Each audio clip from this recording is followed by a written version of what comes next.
Is the Sony A7 IV the best camera for photo and video? Today I'm going to tell you why this might be the only camera you'll ever need. The Sony A7 IV is action-packed with 33 megapixels for still images, and it can go up to 4K 60 frames per second with a crop. If you use a wide-angle lens, then you should be okay. It can go up to 1080p, 120 frames per second, and you can't really notice the HD because most people are using these cameras for social media campaigns like TikTok or Instagram and things of that nature, so it's okay that it's not 4K. With all that being said, that's a lot compacted into one camera. Typically, you'd have to compromise for one or the other, but this hybrid camera has both. This camera also shoots in 10-bit, meaning when you're color grading in post, you can have that wide dynamic range that you need to fulfill pretty much any niche. Unlike the A7R line that's tailored more for photos and the A7S line that's tailored more for videos, this A7 IV is a perfect hybrid mix between the two. I've used this camera for both photo and videos. I've captured stunning photos with my f2.8 Sigma lens. I have such a high quality of definition, and when shooting raw, it's a beautiful lens, and this camera does a great job capturing all the fine details for my photography.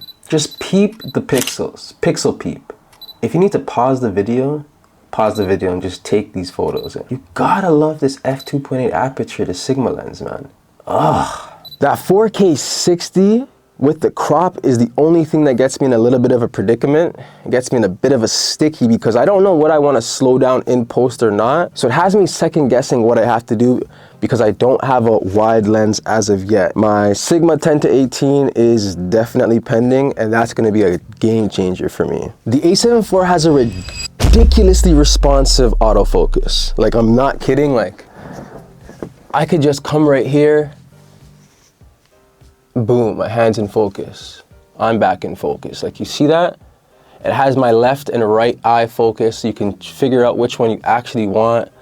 It's just ridiculous the things that you need to do with this. It really helps me when I'm shooting my live action like sports. I shoot a lot of basketball from time to time, and I never really have to use manual focus because the autofocus does such a good damn job. I just had to pause the video for a second because why am I boxing off Jimmy the Greek like this? It was bossing this day, not gonna lie. Holy. Within the Sony ecosystem, there's so many different lenses at all different price points. There's a lot of really fair price points, especially if you use like the Facebook Marketplace or your local buy and sell apps or websites. And then of course there's those high grade expensive lenses too.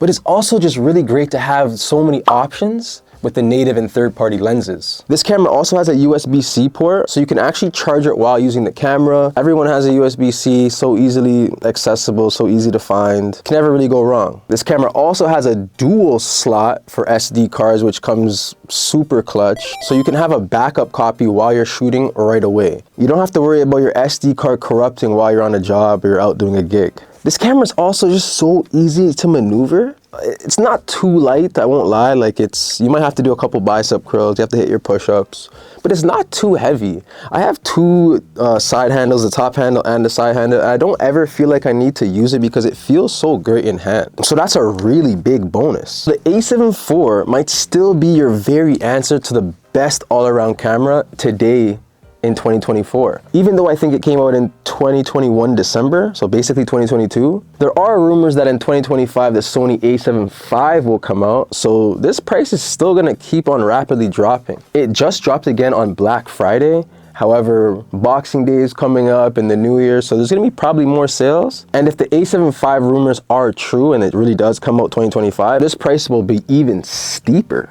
It's a no-brainer. Well, I'm off this. You can like, comment, subscribe. Tell me if you think the A7 IV is still the best camera, or is there another option? Am I a fool and I don't know what I'm talking about? Let me know in the comments. Until next time, peace and blessings.